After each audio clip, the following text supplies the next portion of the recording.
whether I shall turn out to be the hero of my own life, or whether that station will be held by anybody else. These pages must show. To begin my life with the beginning of my life, I record that I was born, as I have been informed and believe, on a Friday at 12 o'clock at night.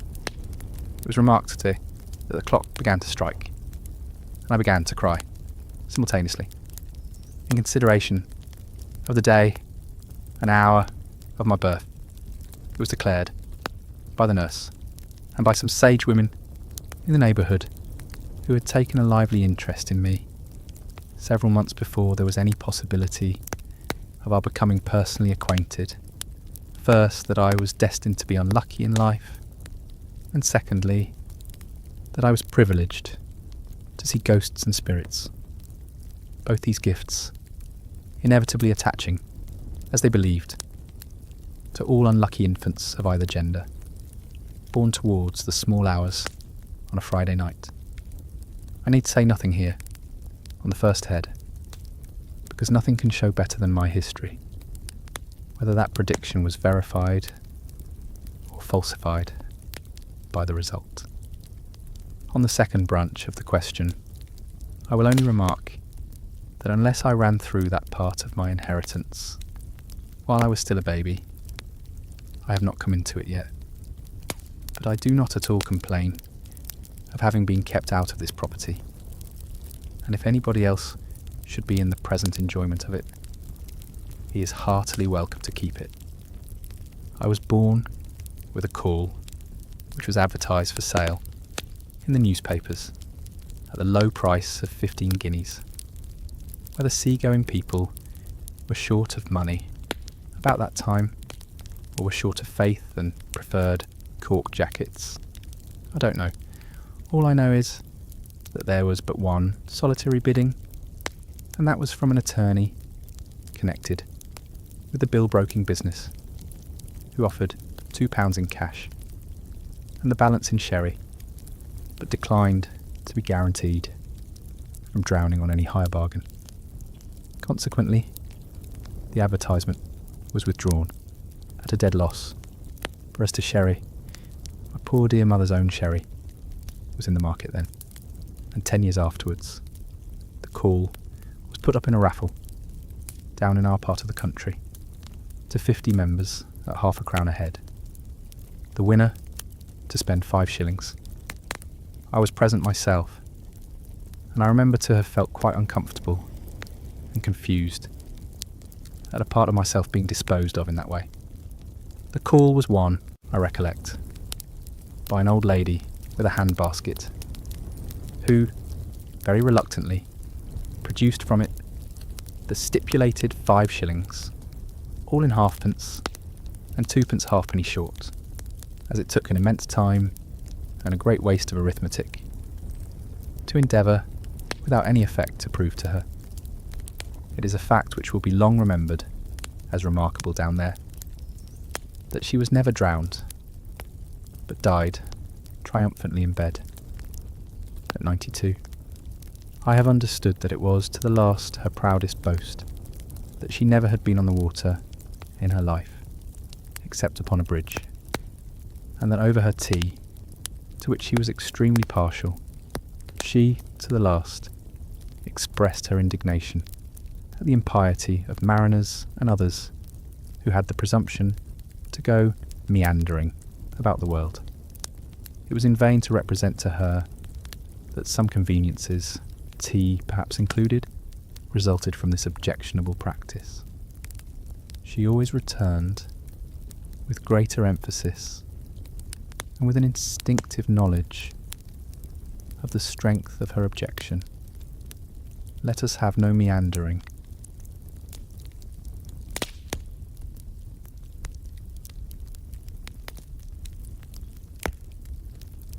Not to meander myself at present. I will go back to my birth.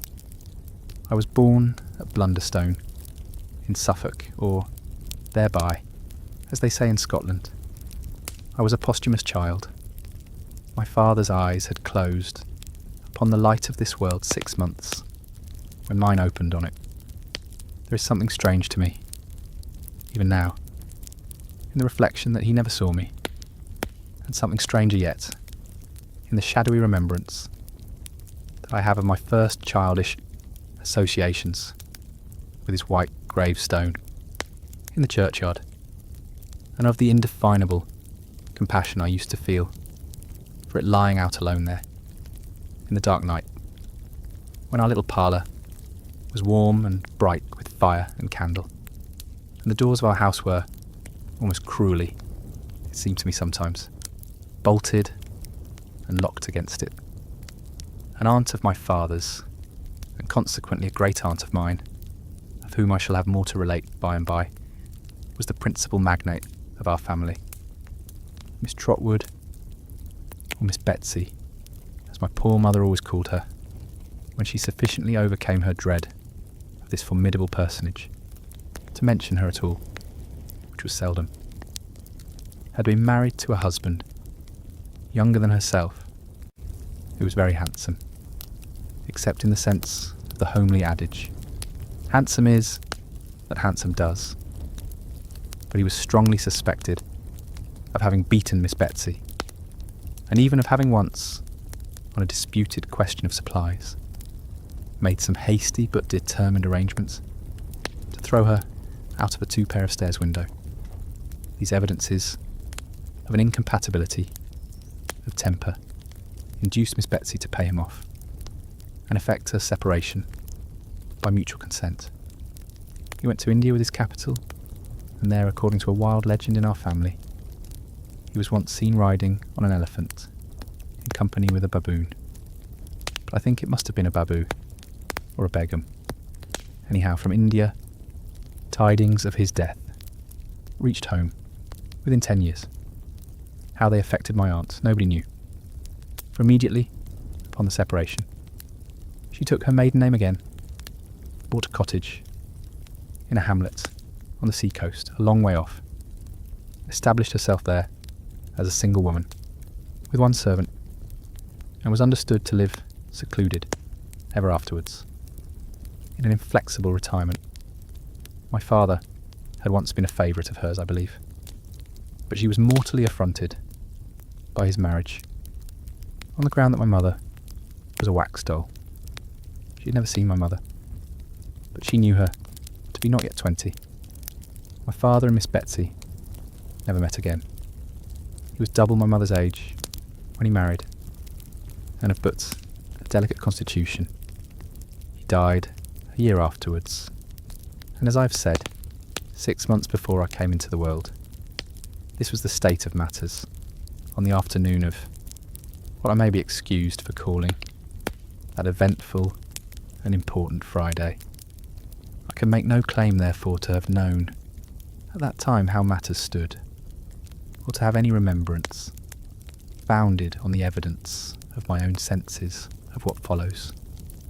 My mother was sitting by the fire, but poorly in health and very low in spirits, looking at it through her tears and desponding heavily about herself and the fatherless little stranger who was already welcomed by some grosses of prophetic pins in a drawer upstairs to a world not at all excited on the subject of his arrival.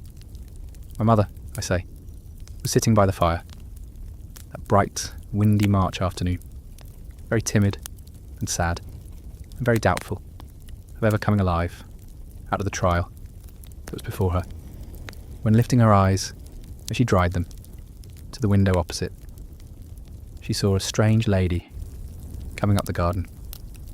My mother had a sure foreboding, at the second glance, that it was Miss Betsy.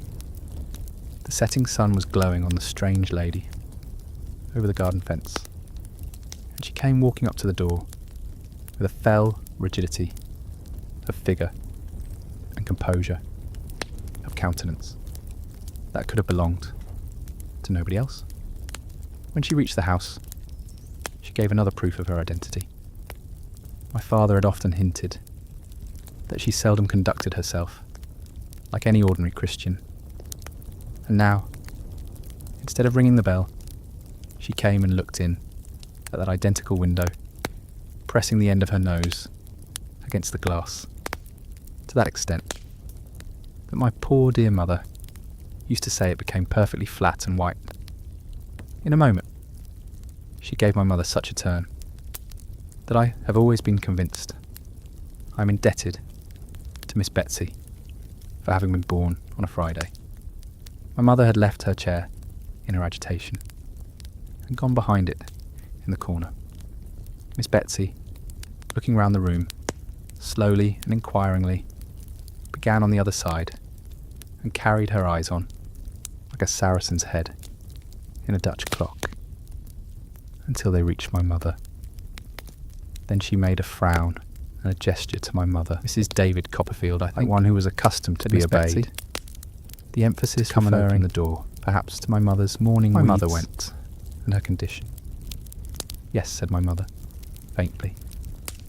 Miss Trotwood, said the visitor. You have heard of her, I dare say. My mother answered. She had had that pleasure. And she had a disagreeable consciousness of not appearing to imply that it had been an overpowering pleasure. Now you see her, said Miss Betsy. My mother bent her head and begged her to walk in. They went into the parlour my mother had come from. The fire in the best room on the other side of the passage, not being lighted, not having been lighted indeed since my father's funeral. And when they were both seated, and Miss Betsy said nothing, my mother, after vainly trying to restrain herself, began to cry. Oh, tut, tut, tut, said Miss Betsy in a hurry. Don't do that. Come, come. My mother couldn't help it notwithstanding. So she cried, until she had had her cry out. Take off your cap, child, said Miss Betsy, and let me see you. My mother was too much afraid of her to refuse compliance with this odd request, if she had any disposition to do so. Therefore she did as she was told, and did it with such nervous hands that her hair, which was luxuriant and beautiful, fell all about her face. Why, bless my heart, exclaimed Miss Betsy. You are a very baby. My mother was, no doubt, unusually youthful in appearance, even for her years. She hung her head, as if it were her fault, poor thing, and said, sobbing, that indeed she was afraid she was but a childish widow, and would be but a childish mother if she lived.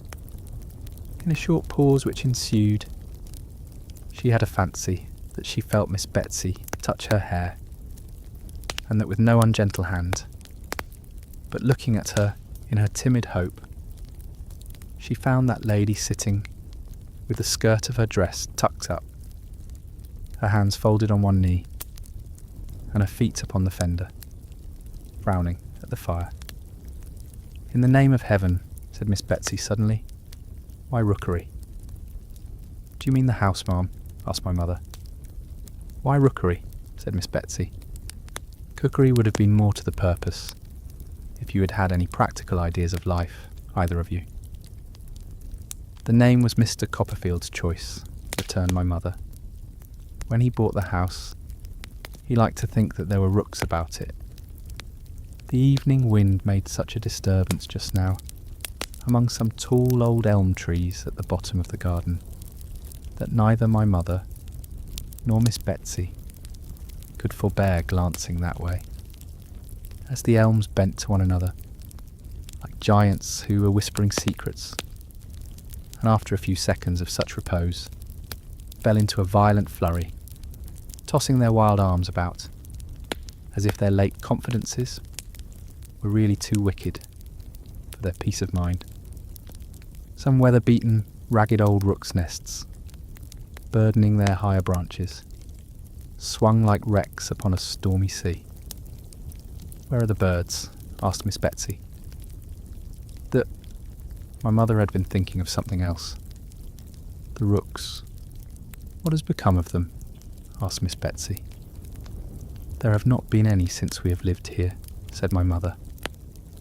We thought, Mr. Copperfield thought, it was quite a large rookery, but the nests were very old ones, and the birds have deserted them a long while.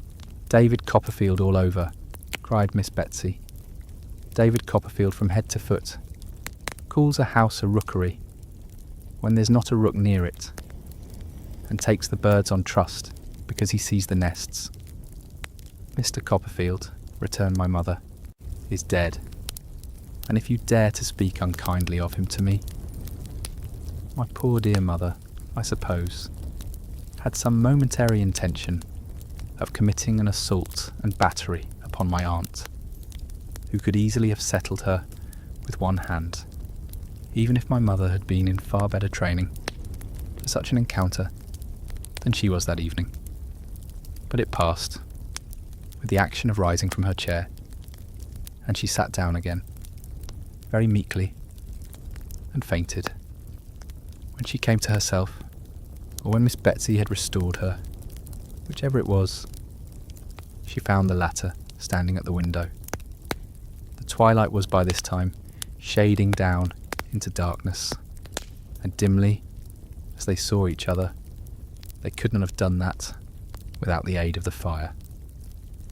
"Well," said Miss Betsy, coming back to her chair, as if she had only been taking a casual look at the prospect. "And when do you expect—" "I am all in a tremble," faltered my mother.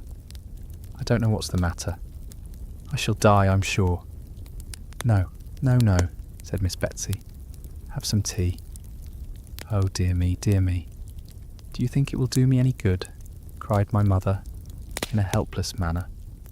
"Of course it will," said Miss Betsy. "It's nothing but fancy. What do you call your girl?" "I don't know that it will be a girl yet, Ma'am," said my mother innocently. "Bless the baby," exclaimed Miss Betsy, unconsciously quoting the second sentiment of the pincushion in the drawer upstairs, but applying it to my mother instead of me. "I don't mean that. I mean your servant girl." "Peggotty," said my mother. "Peggotty," repeated Miss Betsy, with some indignation. "Do you mean to say, child, that any human being has gone into a Christian church and got herself named Peggotty?" "It's her surname," said my mother, faintly. "Mr. Copperfield called her by it, because her Christian name was the same as mine." "Here, Peggotty," cried Miss Betsy, opening the parlour door. "Tea. Your mistress is a little unwell. Don't dawdle."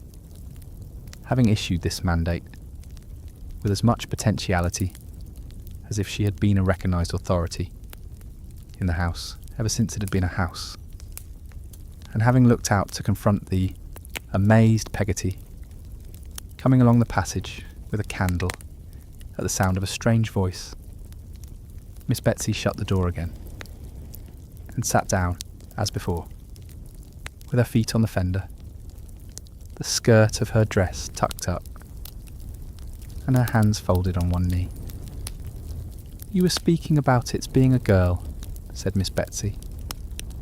"I have no doubt it will be a girl. I have a presentiment that it must be a girl. Now, child, from the moment of the birth of this girl, perhaps boy, my mother took the liberty of putting in, I tell you I have a presentiment that it must be a girl," returned Miss Betsy. "Don't contradict. From the moment of this girl's birth, child, I intend to be her friend. I intend to be her godmother, and I beg you'll call her Betsy Trotwood Copperfield. There must be no mistakes in life with this Betsy Trotwood. There must be no trifling with her affections, poor dear. She must be well brought up and well guarded from reposing any foolish confidences where they are not deserved. I must make that my care." There was a twitch of Miss Betsy's head after each of these sentences, as if her own old wrongs were working within her, and she repressed any plainer reference to them by strong constraint. So my mother suspected, at least as she observed her by the low glimmer of the fire. Too much scared by Miss Betsy, too uneasy in herself, and too subdued and bewildered altogether to observe anything very clearly, or to know what to say. "And was David good to you, child?" asked Miss Betsy, when she had been silent for a little while, and these motions of her head had gradually ceased. "Were you comfortable together?" "We were very happy," said my mother. "Mr. Copperfield was only too good to me." "What, he spoilt you, I suppose?" returned Miss Betsy. "For being quite alone and dependent on myself in this rough world again." "Yes, I fear he did indeed," sobbed my mother. "Well, don't cry," said Miss Betsy. "You were not equally matched, child, if any two people can be equally matched. And so I asked the question. You were an orphan, weren't you?" "Yes. And a governess. I was nursery governess in a family where Mr. Copperfield came to visit. Mr. Copperfield was very kind to me and took a great deal of notice of me and paid me a good deal of attention, and at last proposed to me, and I accepted him. And so we were married," said my mother simply. "Ah, poor baby," mused Miss Betsy, with her frown still bent upon the fire. "Do you know anything?" "I beg your pardon, ma'am," faltered my mother. "About keeping house, for instance," said Miss Betsy. "Not much, I fear," returned my mother. "Not so much as I could wish. But Mr. Copperfield was teaching me. Much he knew about it himself," said Miss Betsy in a parenthesis.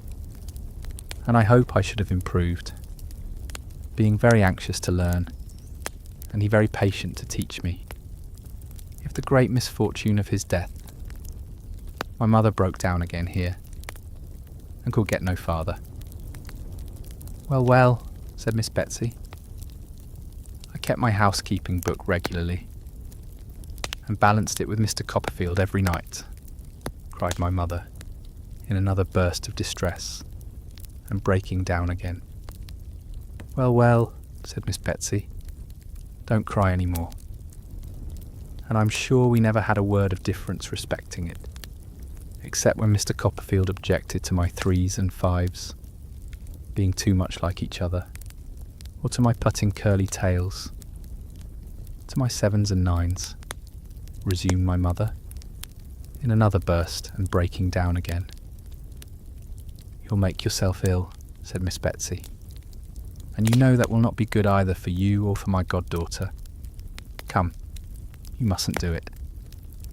This argument had some share in quieting my mother, though her increasing indisposition had a larger one. There was an interval of silence, only broken by Miss Betsy's occasionally ejaculating "Ha!" as she sat with her feet upon the fender. "David had bought an annuity for himself with his money, I know," said she by and by. "What did he do for you?" "Mr. Copperfield," said my mother, answering with some difficulty, "was so considerate and good as to secure the reversion of a part of it to me." "How much?" asked Miss Betsy. £105 a year," said my mother. "He might have done worse," said my aunt. The word was appropriate to the moment.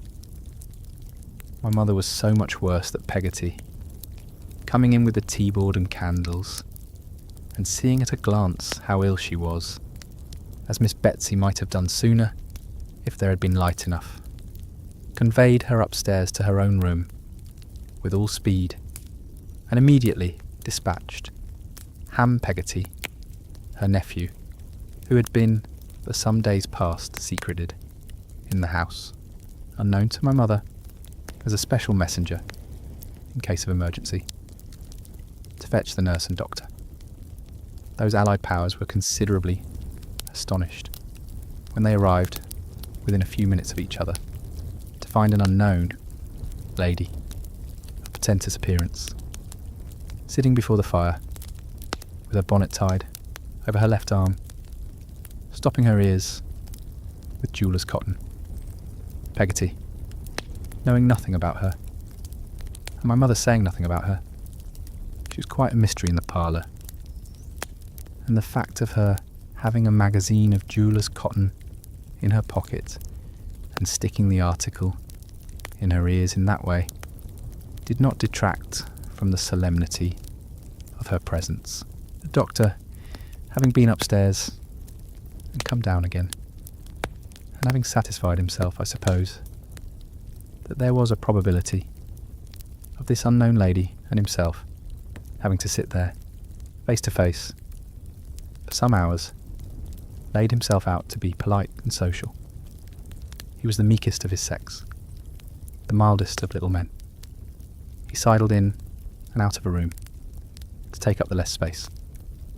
He walked as softly as the ghost in Hamlet, and more slowly. He carried his head on one side, partly in modest depreciation of himself, partly in modest propitiation of everybody else. It is nothing to say that he hadn't a word to throw at a dog.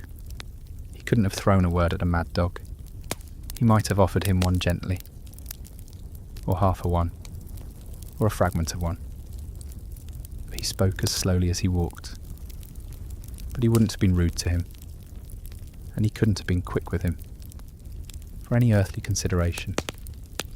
Mr. Chillip, looking mildly at my aunt, with his head on one side, and making her a little bow, said, in allusion to the jeweller's cotton, as he softly touched his left ear, "Some local irritation, ma'am." "What?" replied my aunt, pulling the cotton out of one ear like a cork.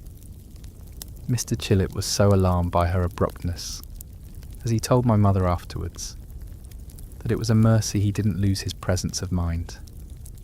But he repeated sweetly, "Some local irritation, ma'am." "Nonsense," replied my aunt, and corked herself again, at one blow.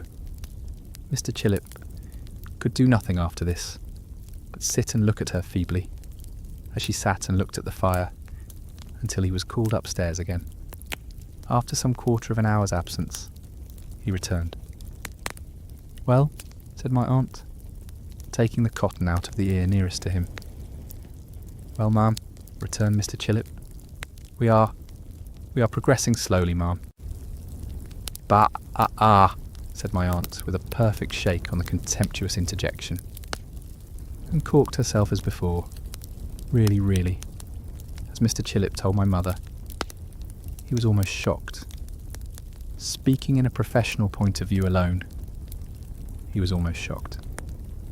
But he sat and looked at her, notwithstanding, for nearly 2 hours, as she sat looking at the fire, until he was again called out. After another absence, he again returned. "Well," said my aunt, taking out the cotton on that side again. "Well, ma'am," returned Mr. Chillip, We are progressing slowly, ma'am." Said my aunt, with such a snarl at him that Mr. Chillip absolutely could not bear it. It was really calculated to break his spirit, he said afterwards. He preferred to go and sit upon the stairs, in the dark and a strong draught, until he was again sent for. Ham Peggotty, who went to the National School and was a very dragon at his catechism, and who may therefore be regarded as a credible witness, reported next day that happening to peep in at the parlour door an hour after this, he was instantly descried by Miss Betsy, then walking to and fro in a state of agitation, and pounced upon before he could make his escape. That there were now occasional sounds of feet and voices overhead, which he inferred the cotton did not exclude, from the circumstance of his evidently being clutched by the lady as a victim on whom to expend her superabundant agitation when the sounds were loudest. That, marching him constantly up and down by the collar, as if he had been taking too much laudanum, she, at those times, shook him, rumpled his hair, made light of his linen, stopped his ears as if she confounded them with her own, and otherwise tousled and maltreated him. This was in part confirmed by his aunt, who saw him at 12:30, soon after his release, and affirmed that he was then as red as I was. The mild Mr. Chillip could not possibly bear malice at such a time, if at any time. He sidled into the parlour as soon as he was at liberty, and said to my aunt in his meekest manner, "Well, ma'am, I'm happy to congratulate you." "What upon?" said my aunt sharply. Mr. Chillip was fluttered again by the extreme severity of my aunt's manner, so he made her a little bow and gave her a little smile to mollify her. "Mercy on the man! What's he doing?" cried my aunt impatiently. "Can't he speak?" "Be calm, my dear ma'am," said Mr. Chillip in his softest accents. "There is no longer any occasion for uneasiness, ma'am. Be calm.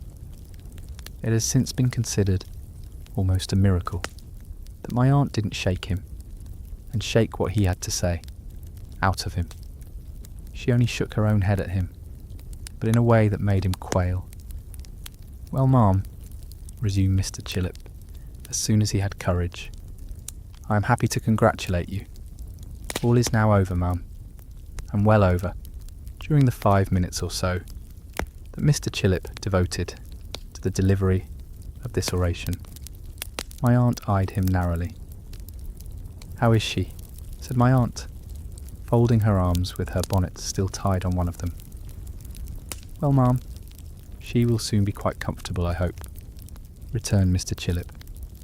"Quite as comfortable as we can expect a young mother to be, under these melancholy domestic circumstances. There cannot be any objection to your seeing her presently, ma'am. It may do her good." "And she? How is she?" said my aunt sharply. Mr. Chillip laid his head a little more on one side and looked at my aunt like an amiable bird. "The baby," said my aunt. "How is she?" "Ma'am," returned Mr. Chillip, "I apprehended you had known. It's a boy." My aunt said never a word, but took her bonnet by the strings, in the manner of a sling, aimed a blow at Mr. Chillip's head with it, put it on bent, walked out, and never came back. She vanished, like a discontented fairy, or like one of those supernatural beings, whom it was popularly supposed I was entitled to see, and never came back any more. Number, I lay in my basket, and my mother lay in her bed. But Betsy Trotwood Copperfield was forever in the land of dreams and shadows, the tremendous region whence I had so lately travelled, and the light upon the window of our room shone out upon the earthly bourne of all such travellers, and the mound above the ashes, and the dust that once was he, without whom I had never been. Chapter 2. I observe the first objects that assume a distinct presence before me, as I look far back into the blank of my infancy, are my mother, with her pretty hair and youthful shape, and Peggotty with no shape at all, and eyes so dark that they seemed to darken their whole neighbourhood in her face, and cheeks and arms so hard and red that I wondered the birds didn't peck her in preference to apples.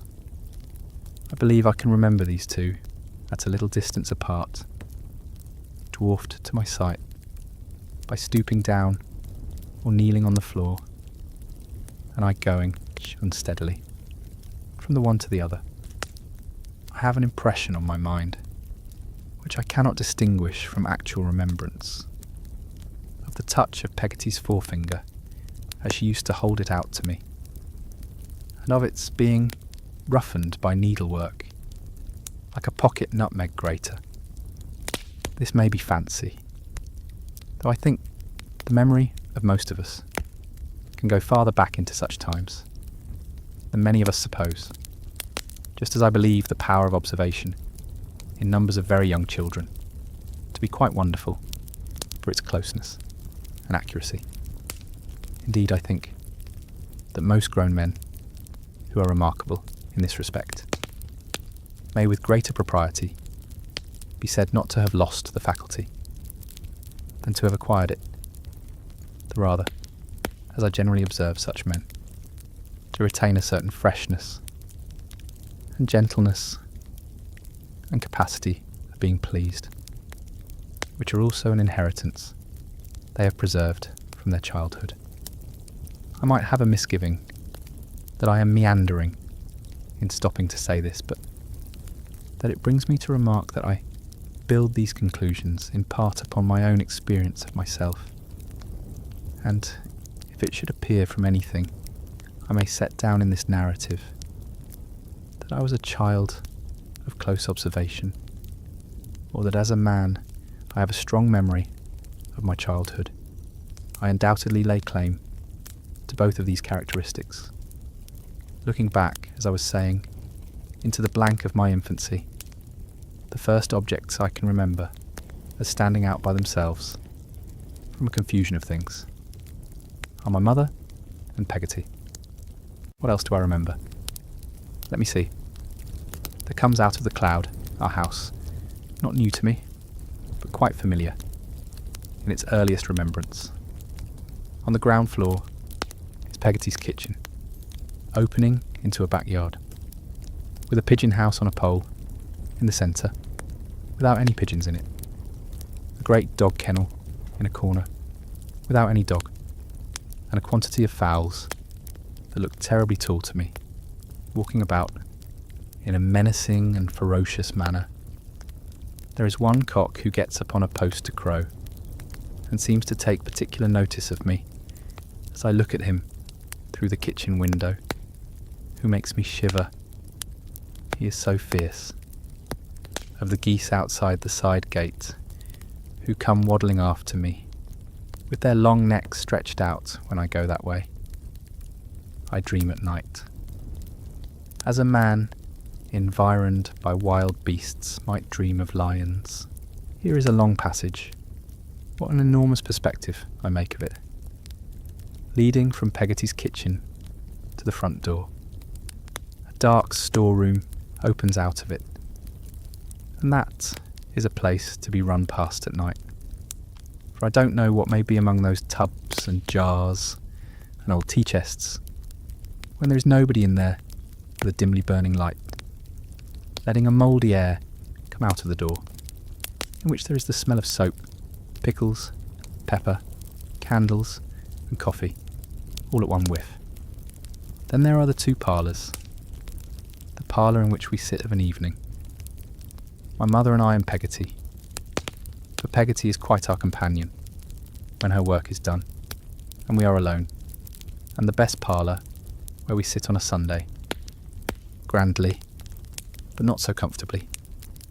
There is something of a doleful air about that room to me. For Peggotty has told me, I don't know when, but apparently ages ago, about my father's funeral, and the company having their black cloaks put on.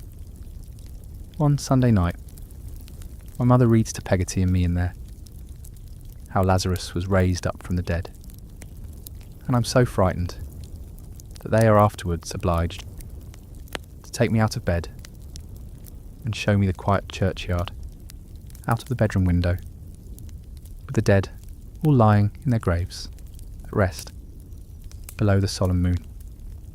There is nothing half so green that I know anywhere as the grass of that churchyard, nothing half so shady as its trees, nothing half so quiet as its tombstones. The sheep are feeding there when I kneel up early in the morning in my little bed in a closet within my mother's room to look out at it, and I see the red light shining on the sundial and think within myself, is the sundial glad, I wonder, that it can tell the time again? Here is our pew in the church. What a high-backed pew, with a window near it, out of which our house can be seen, and is seen many times during the morning service by Peggotty, who likes to make herself as sure as she can that it's not being robbed, or is not in flames. But though Peggotty's eye wanders, she is much offended if mine does.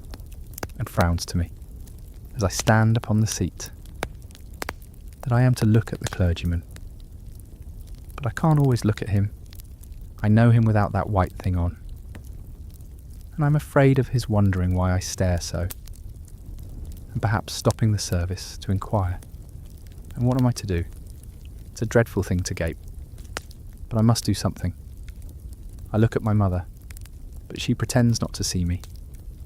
I look at a boy in the aisle, and he makes faces at me. I look at the sunlight coming in, at the open door, through the porch, and there I see a stray sheep. I don't mean a sinner, but mutton, half making up his mind to come into the church. I feel that if I looked at him any longer, I might be tempted to say something out loud. And what would become of me then? I look up at the monumental tablets on the wall and try to think of Mr. Bodgers, late of this parish, and what the feelings of Mrs. Bodgers must have been when affliction sore, long time Mr. Bodgers bore, and physicians were in vain. I wonder whether they called in Mr. Chillip, and he was in vain, and if so, how he likes to be reminded of it once a week.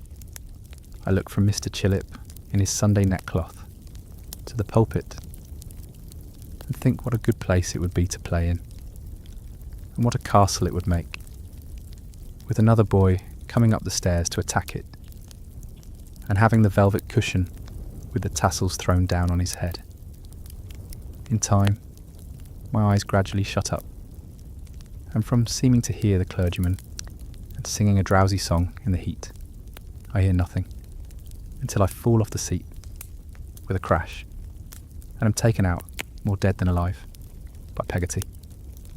And now I see the outside of our house, with the latticed bedroom windows standing open to let in the sweet-smelling air, and the ragged, old rooks' nests still dangling in the elm trees at the bottom of the front garden.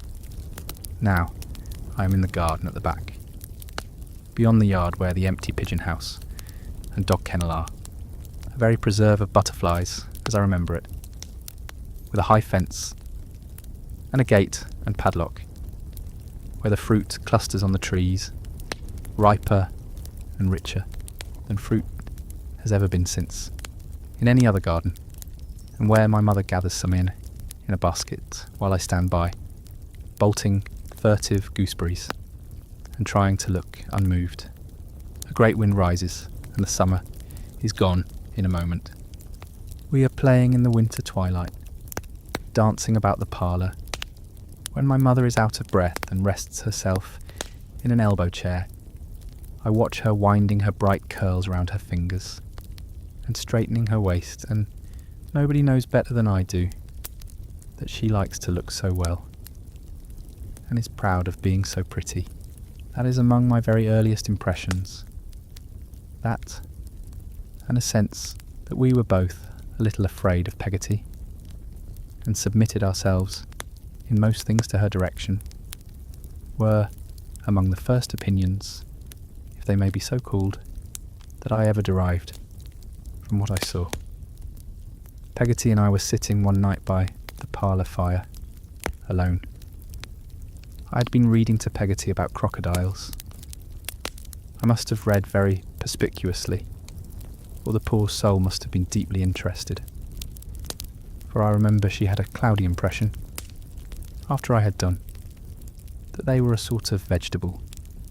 I was tired of reading, and dead sleepy, but having leave, as a high treat, to sit up until my mother came home from spending the evening at a neighbour's, I would rather have died upon my post, of course, than have gone to bed. I had reached that stage of sleepiness when Peggotty seemed to swell and grow immensely large. I propped my eyelids open with my 2 forefingers and looked perseveringly at her as she sat at work, at the little bit of wax candle she kept for her thread. How old it looked, being so wrinkled in all directions, at the little house with a thatched roof, where the yard measure lived, at her workbox, with a sliding lid, with a view of St. Paul's Cathedral, with a pink dome painted on the top, at the brass thimble on her finger, at herself, whom I thought lovely. I felt so sleepy that I knew if I lost sight of anything for a moment, I was gone. "Peggotty," says I suddenly, "were you ever married?" "Lord Master Davy," replied Peggotty. "What's put marriage in your head?" She answered, with such a start that it quite awoke me. And then she stopped in her work and looked at me, with her needle drawn out to its thread's length. "But were you ever married, Peggotty?" says I. "You are a very handsome woman, aren't you?" I thought her in a different style from my mother, certainly, but of another school of beauty. I considered her a perfect example. There was a red velvet footstool in the best parlour, on which my mother had painted a nosegay. The groundwork of that stool and Peggotty's complexion appeared to me to be one and the same thing. The stool was smooth, and Peggotty was rough, but that made no difference. "Me handsome, Davy," said Peggotty. "Lork, no, my dear. But what put marriage in your head?" "I don't know. You mustn't marry more than one person at a time, may you, Peggotty?" "Certainly not," says Peggotty, with the promptest decision. "But if you marry a person and the person dies, why then you may marry another person, mayn't you, Peggotty?" "You may," says Peggotty, "if you choose, my dear. That's a matter of opinion." "But what is your opinion, Peggotty?" said I. I asked her, and looked curiously at her, because she looked so curiously at me. "My opinion is," said Peggotty, taking her eyes from me, after a little indecision, and going on with her work, "that I never was married myself, Master Davy, and that I don't expect to be. That's all I know about the subject." "You aren't cross, I suppose, Peggotty, are you?" said I, after sitting quiet for a minute.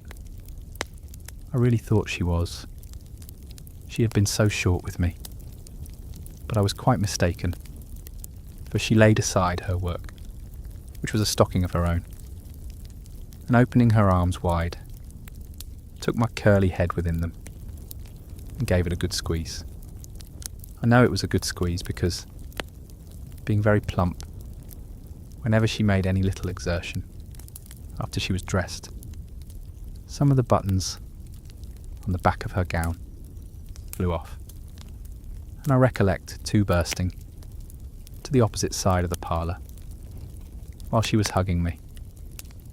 "Now let me hear some more about the Crookendills," said Peggotty, who was not quite right in the name yet, for I hadn't heard half enough. I couldn't quite understand why Peggotty looked so queer, or why she was so ready to go back to the crocodiles.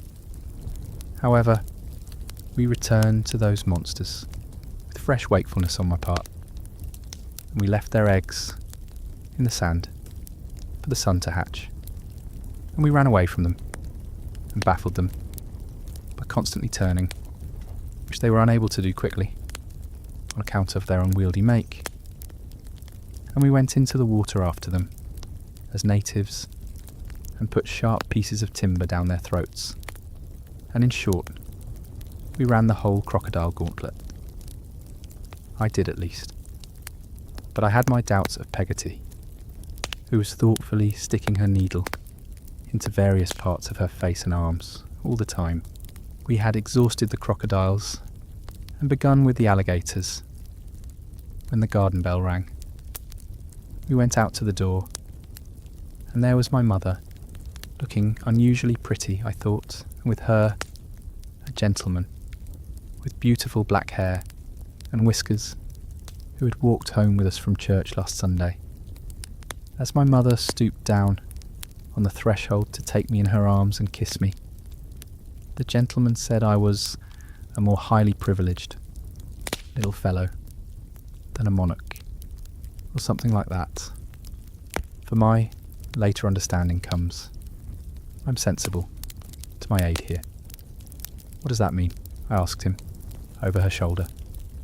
He patted me on the head, but somehow I didn't like him, or his deep voice, and I was jealous that his hand should touch my mother's in touching me, which it did.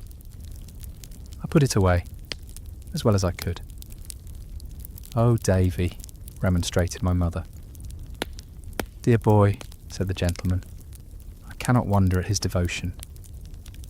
I never saw such a beautiful colour on my mother's face before. She gently chid me for being rude, and keeping me close to her shawl, turned to thank the gentleman for taking so much trouble as to bring her home. She put out her hand to him as she spoke, and as he met it with his own, she glanced, I thought, at me. Let us say good night, my fine boy," said the gentleman. When he had bent his head, I saw him, over my mother's little glove. "Good night," said I. "Come, let us be the best friends in the world," said the gentleman, laughing. "Shake hands." My right hand was in my mother's left, so I gave him the other. "Why, that's the wrong hand, Davy," laughed the gentleman. My mother drew my right hand forward, but I was resolved, for my former reason, not to give it him, and I did not. I gave him the other, and he shook it heartily, and said I was a brave fellow, and went away. At this minute I see him turn round in the garden, and give us a last look with his ill-omened black eyes. Before the door was shut, Peggotty, who had not said a word or moved a finger, secured the fastenings instantly, and we all went into the parlour. My mother, contrary to her usual habit, instead of coming to the elbow chair by the fire, remained at the other end of the room and sat singing to herself. "Hope you have had a pleasant evening, ma'am," said Peggotty, standing as stiff as a barrel in the centre of the room, with a candlestick in her hand. "Much obliged to you, Peggotty," returned my mother, in a cheerful voice. "I have had a very pleasant evening. A stranger, or so, makes an agreeable change," suggested Peggotty. "A very agreeable change, indeed," returned my mother. Peggotty continuing to stand motionless in the middle of the room, and my mother resuming her singing, I fell asleep, though I was not so sound asleep, but that I could hear voices without hearing what they said. When I half awoke from this uncomfortable doze, I found Peggotty and my mother both in tears, and both talking. "Not such a one as this Mr. Copperfield wouldn't have liked," said Peggotty. "That I say, and that I swear." "Good heavens," cried my mother, "you'll drive me mad. Was ever any poor girl so ill-used by her servants as I am? Why do I do myself the injustice of calling myself a girl? Have I never been married, Peggotty?" "God knows you have, ma'am," returned Peggotty. "Then how can you dare?" said my mother. "You know I don't mean how can you dare, Peggotty, but how can you have the heart to make me so uncomfortable and say such bitter things to me, when you are well aware that I haven't, out of this place, a single friend to turn to?" "The more's the reason," returned Peggotty, "for saying that it won't do. No, that it won't do, no. No price could make it do, no." I thought Peggotty would have thrown the candlestick away. She was so emphatic with it. "How can you be so aggravating," said my mother, shedding more tears than before, "as to talk in such an unjust manner? How can you go on as if it was all settled and arranged, Peggotty, when I tell you over and over again, you cruel thing, that beyond the commonest civilities, nothing has passed? You talk of admiration. What am I to do, if people are so silly as to indulge the sentiment? Is it my fault? What am I to do, I ask you? Would you wish me to shave my head and black my face?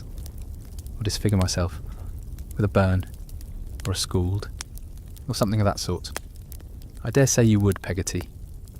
I dare say you'd quite enjoy it. Peggotty seemed to take this aspersion very much to heart, I thought. And my dear boy, cried my mother, coming to the elbow chair in which I was and caressing me. My own little Davy, is it to be hinted to me that I am wanting in affection for my precious treasure, the dearest little fellow that ever was? Nobody never went and hinted no such a thing, said Peggotty. You did, Peggotty, returned my mother. You know you did. What else was it possible to infer from what you said? You unkind creature, when you know as well as I do that, on his account, only last quarter, I wouldn't buy myself a new parasol, though that old green one is frayed the whole way up, and the fringe is perfectly mangy. You know it is, Peggotty. You can't deny it. Then, turning affectionately to me, with her cheek against mine, am I a naughty mamma to you, Davy? Am I a nasty, cruel, selfish bad mamma? Say I am, my child. Say yes, dear boy. And Peggotty will love you. And Peggotty's love is a great deal better than mine, Davy. I don't love you at all, do I? At this, we all fell a-crying together. I think I was the loudest of the party, but I am sure we were all sincere about it. I was quite heartbroken myself, and I'm afraid that in the first transports of wounded tenderness, I called Peggotty a beast.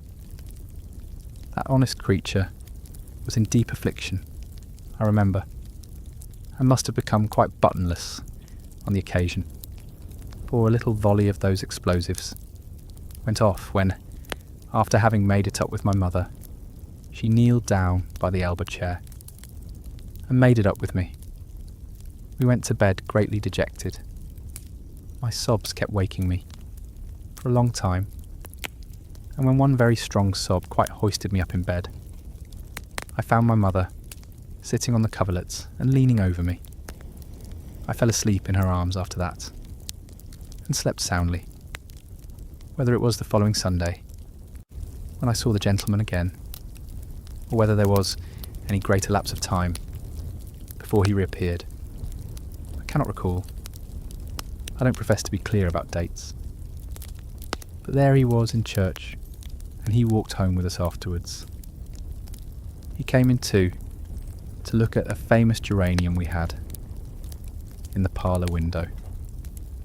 It did not appear to me that he took much notice of it, but before he went he asked my mother to give him a bit of the blossom. She begged him to choose it for himself, but he refused to do that. I could not understand why, so she plucked it for him and gave it into his hand. He said he would never part with it any more, and I thought he must be quite a fool not to know that it would fall to pieces in a day or two. Peggotty began to be less with us of an evening than she had always been. My mother deferred to her very much, more than usual, it occurred to me, and we were all three excellent friends. Still, we were different from what we used to be, and were not so comfortable among ourselves. Sometimes I fancied that Peggotty perhaps objected to my mother's wearing all the pretty dresses she had in her drawers, or to her going so often to visit at that neighbour's. But I couldn't, to my satisfaction, make out how it was. Gradually, I became used to seeing the gentleman with the black whiskers. I liked him no better than at first, and had the same uneasy jealousy of him. But if I had any reason for it, beyond a child's instinctive dislike, and a general idea that Peggotty and I could make much of my mother without any help, it certainly was not the reason that I might have found if I had been older. No such thing came into my mind, or near it. I could observe, in little pieces as it were. But as to making a net of a number of these pieces, and catching anybody in it. That was as yet beyond me. One autumn morning, I was with my mother in the front garden when Mr. Murdstone, I knew him by that name now, came by on horseback.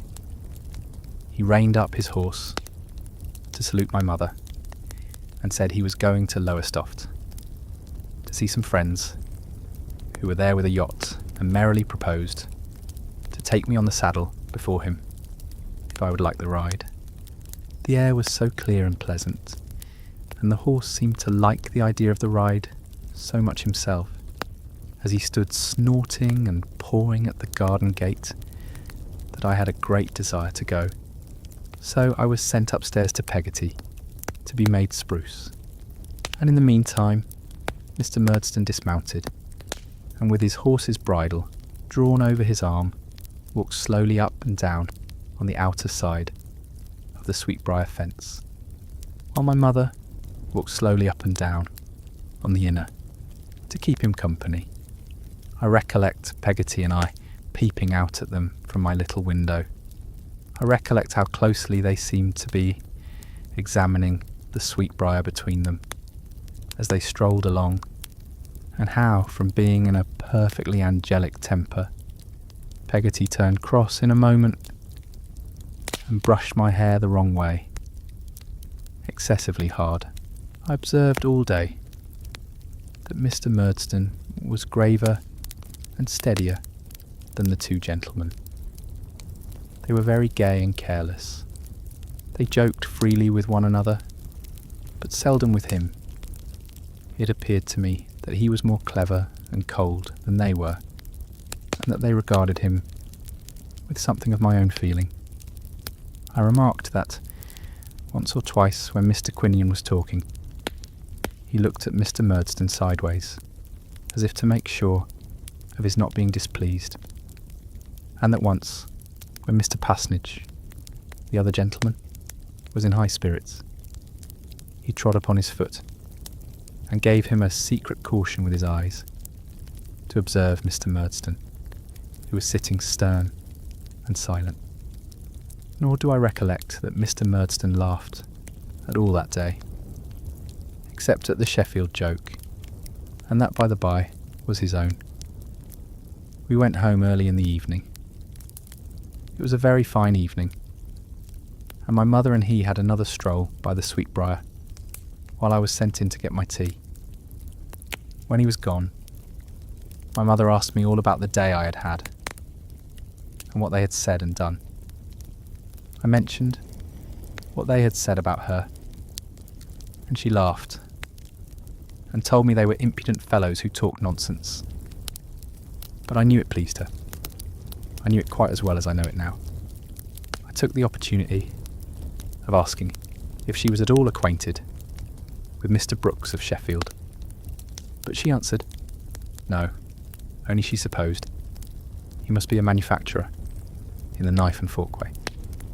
Can I say of her face, altered as I have reason to remember it, perished as I know it is, that it is gone, when here it comes before me, at this instant, as distinct as any face that I may choose to look on in a crowded street? Can I say of her innocence and girlish beauty that it faded and was no more when its breath falls on my cheek now, as it fell that night? Can I say she ever changed, when my remembrance brings her back to life thus only, and truer to its loving youth than I have been, or man ever is, still holds fast what it cherished then?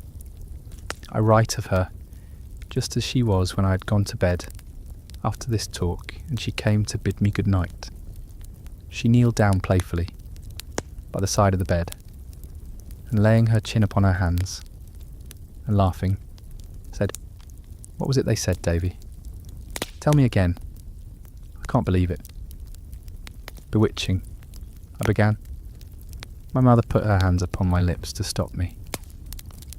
"It was never bewitching," she said, laughing. "It never could have been bewitching, Davy. Now I know it wasn't." "Yes, it was. Bewitching Mrs. Copperfield," I repeated stoutly. and pretty. No, it was never pretty. Not pretty, interposed my mother, laying her fingers on my lips again. Yes, it was. Pretty little widow. What foolish, impudent creatures, cried my mother, laughing and covering her face. What ridiculous men, aren't they? Davy dear. Well, Ma, don't tell Peggotty. She might be angry with them. I am dreadfully angry with them myself, but I would rather Peggotty didn't know. I promised, of course, and we kissed one another over and over again, and I soon fell fast asleep. It seems to me, at this distance of time, as if it were the next day when Peggotty broached the striking and adventurous proposition I'm about to mention, but it was probably about 2 months afterwards. We were sitting as before, one evening, when my mother was out as before, in company with the stocking and the yard measure, and the bit of wax, and the box with St. Paul's on the lid, and the crocodile book, when Peggotty, after looking at me several times, and opening her mouth as if she were going to speak, without doing it, which I thought was merely gaping, or I should have been rather alarmed, said coaxingly, Master Davy, how should you like to go along with me and spend a fortnight at my brother's at Yarmouth? Wouldn't that be a treat? Is your brother an agreeable man, Peggotty? I inquired, provisionally. Oh, what an agreeable man he is, cried Peggotty, holding up her hands. And there's the sea, and the boats and ships, and the fishermen, and the beach, and Ham to play with. Peggotty meant her nephew Ham, mentioned in my first chapter, but she spoke of him as a morsel of English grammar. I was flushed by her summary of delights, and replied that it would indeed be a treat. But what would my mother say? Why then I'll as good as bet a guinea, said Peggotty, intent upon my face, that she'll let us go. I'll ask her if you like, as soon as ever she comes home. There now. But what's she to do while we're away, said I, putting my small elbows on the table to argue the point. She can't live by herself. If Peggotty were looking for a hole, all of a sudden, in the heel of that stocking, it must have been a very little one indeed, and not worth darning.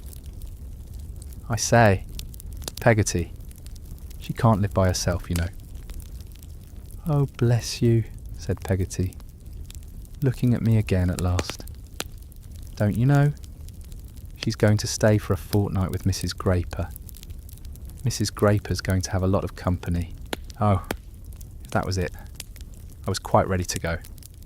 I waited, in the utmost impatience, until my mother came home from Mrs. Graper's, for it was that identical neighbour, to ascertain if we could get leave to carry out this great idea.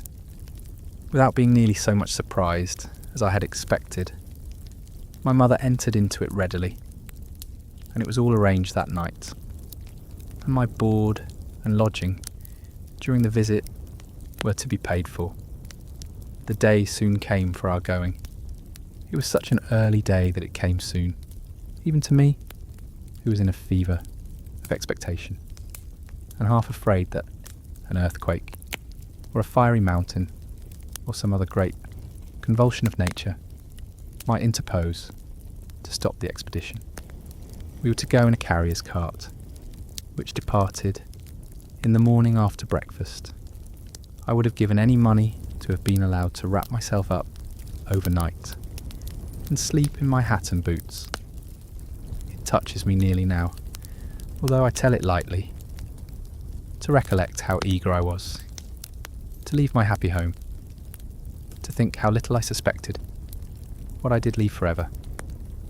I am glad to recollect that when the carrier's cart was at the gate, and my mother stood there kissing me, a grateful fondness for her, and for the old place I had never turned my back upon before, made me cry. I am glad to know that my mother cried too, and that I felt her heart beat against mine. I'm glad to recollect that when the carrier began to move, my mother ran out at the gate and called to him to stop, that she might kiss me once more. I am glad to dwell upon the earnestness and love with which she lifted up her face to mine, and did so. As we left her standing in the road, Mr. Murdstone came up to where she was, and seemed to expostulate with her for being so moved. I was looking back round the awning of the cart, and wondered what business it was of his. Peggotty, who was also looking back on the other side, seemed anything but satisfied, as the face she brought back in the cart denoted.